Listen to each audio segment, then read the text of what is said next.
welcome back. So, as I alluded to last time, we're going into Rock Tunnel, but there's a problem.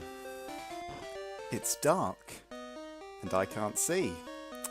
So what on earth are we to do in this kind of predicament? Watch this. Right, and B, no, yeah, that's it, up and B. How'd you go in for a minute? That was a test.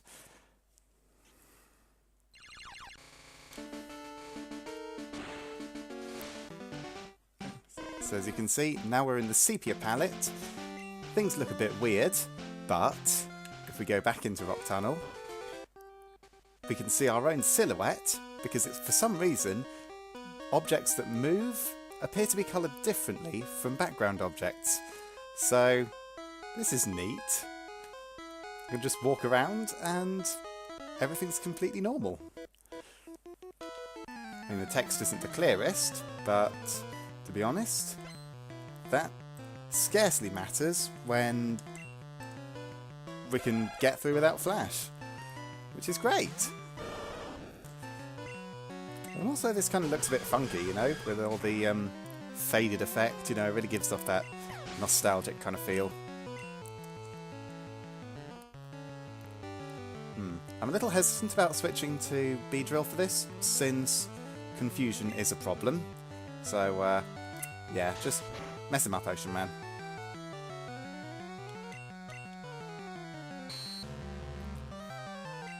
Oh, it actually picked the one he just used. That's unusual. I mean, it's a 1 in 4 chance rather than the way it works from Gen 2, but, you know, still interesting.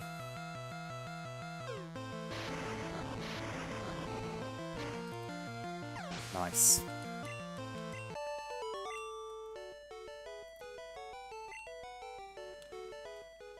You know, it's kind of weird how, looking at it from a modern perspective, the guys who are called Pokemaniacs are the ones you'd think are nerds and use all sorts of nerdy speak, whereas the super nerds are more like super geeks just because they're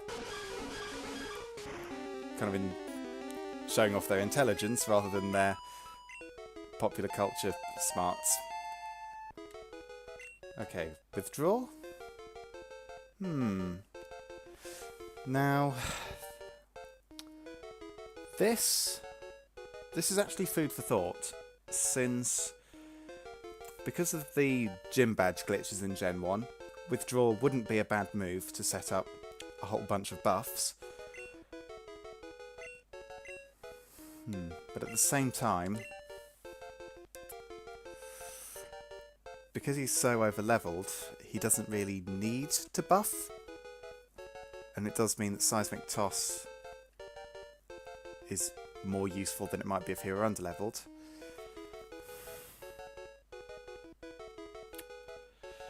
Okay, so his moveset in the end is probably going to be something like Surf, either Body Slam or Dig, Ice Beam, and something else. It's... oh yeah, Strength. As a matter of fact, he's not going to keep either of those, is he? So yeah, he's going to have Surf, Ice Beam, Strength, and something else. It's not going to be Seismic Toss, I don't think.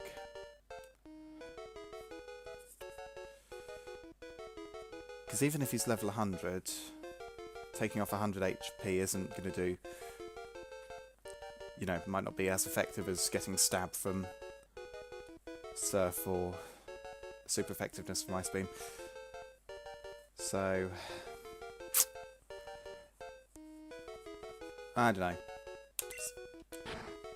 Yeah, Ocean Man will no longer take people by the hand and lead them to the land he understands. Instead, he will withdraw.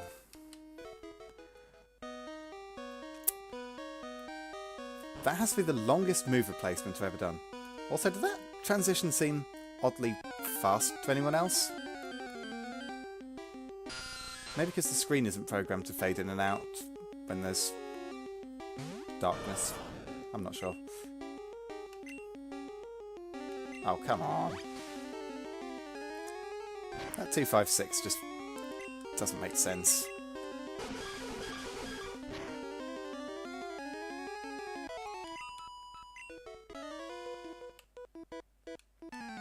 Yeah, wow.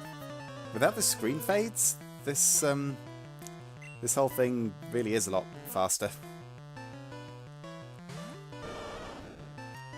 You know, I'm going to switch to B-Drill. Confusion be damned. We're going with this. Mistakes were made. Except, no, yes, they were. They were made. Dang it. Ah, but Stabby fights through. The absolute legend. Okay, Slowpoke's a bit sturdier than I expected. And he's confused no more. That's good. Because, as I've mentioned before, with high attack and low defense, Stabby is the worst candidate to be confused. Let's put him in front. I kind of like how all the things that are coloured in white have this like ghostly appearance against the backgrounds. It's quite cool. Is there anything over here? Any items for me? No, just a whole lot of nothing. To trick people.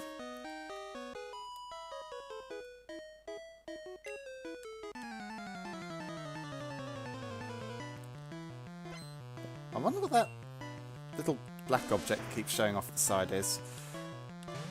That's strange. I'll have to pause at some point and focus back in on it.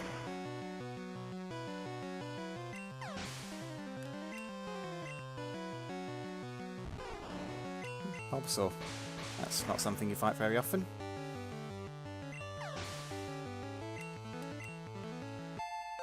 Yay!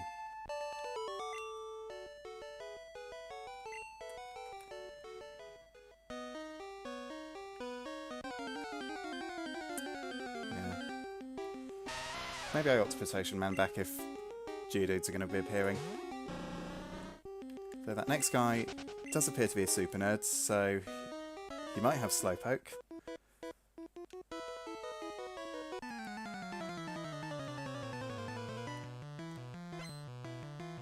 Is it the guy's head that's showing off at the side there? Okay, he has Charmander. This is a problem. There we go.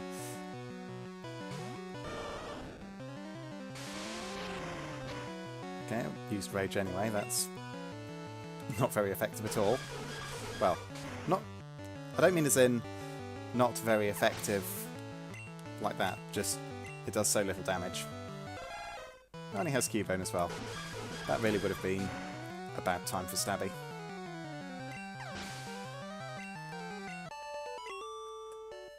Okay. Moving on. Okay, maybe it's not the guy's head, since it appears for wild battles as well. That's just unusual.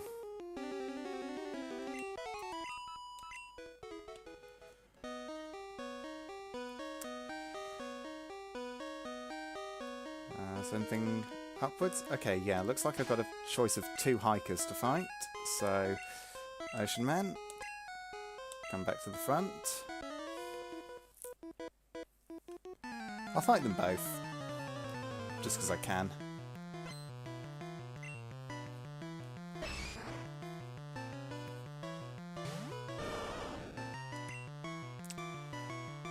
Yeah, Bubble Beam, that'll do. Pretty sure these guys have bad special.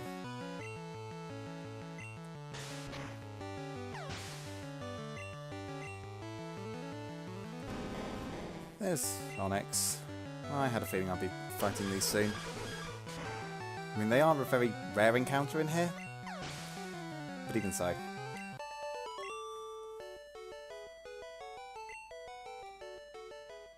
And let's fight the other one now.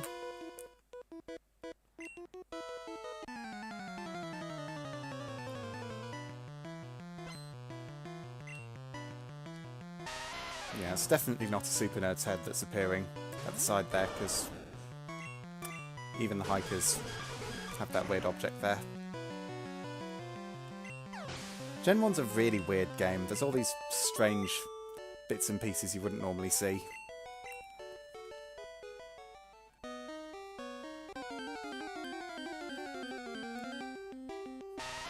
That is really bugging me now. I want to know what that thing is. I can't be the only one that's seeing this.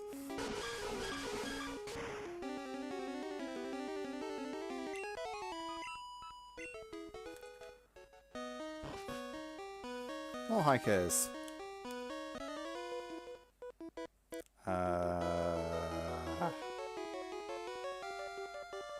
Yep, just a perfectly innocuous comment about the cave. Oh god, that makes it sound worse.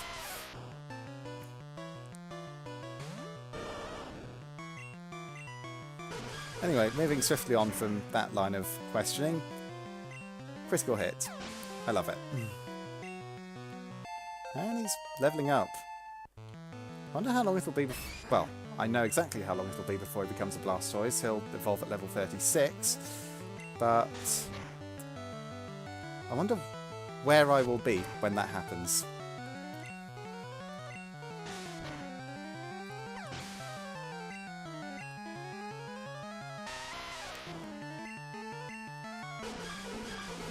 Probably not in this cave. I'll probably end up evolving him sort of around Celadon City. Unless I fight Gary in Pokemon Tower first and get particularly high amounts of EXP. But, yeah.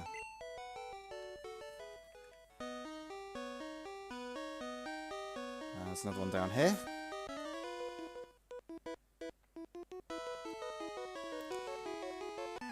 Yeah, I think I'm lost in here as well.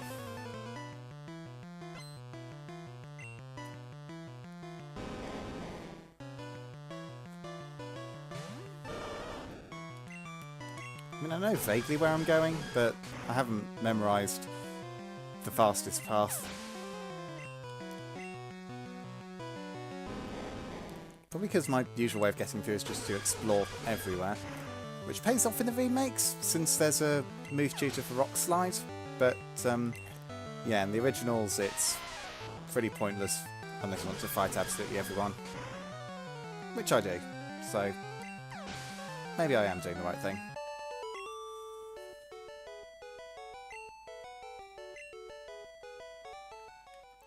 Okay, yeah, that's a place there. That's another hiker.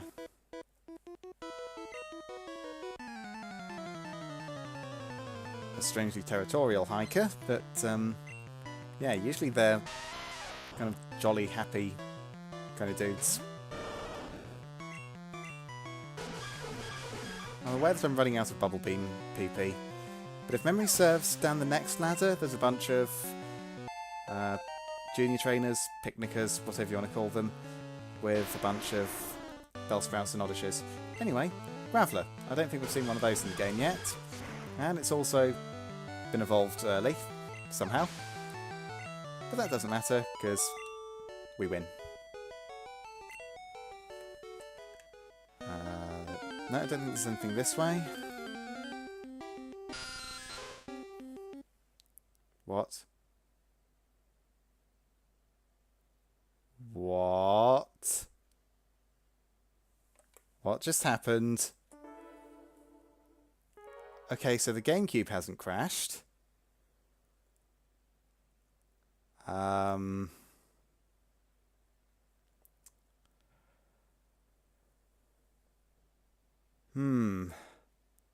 See you next time, folks! As always, thank you ever so much for watching. Cheerio!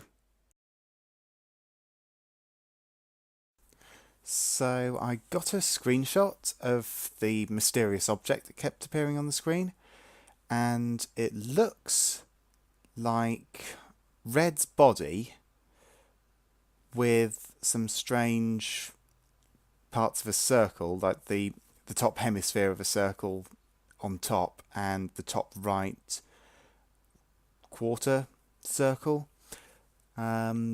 moved down to the bottom left there, and I have no idea what it is and why it appears. Sorry.